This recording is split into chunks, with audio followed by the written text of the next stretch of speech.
One of the reasons that we learned how to factor was to help us solve equations. Some equations, the factoring process is the best way to solve them.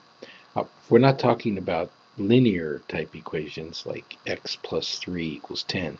We're talking equations that have x squares in them, like the one in this example. The first step is to transform this equation so you have 0 on one side. That will be very simple. All we have to do is subtract 10 from both sides. Then the left side has x squared minus 3x minus 10, and the right side has the 0 that we wanted to have.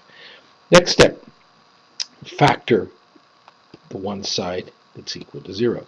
So if I factor x squared minus 3x minus 10, the factors, as if you want to look back at factoring, would be x minus 5 times x plus 2.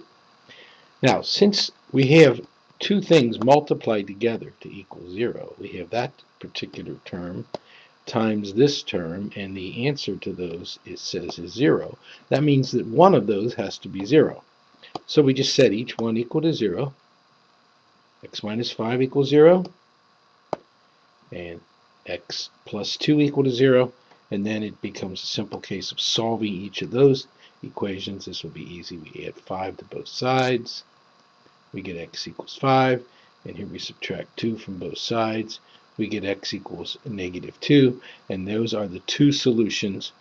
We expected the possibility of two solutions, and if we need to, we can go back and check them by plugging them into the original equation for x.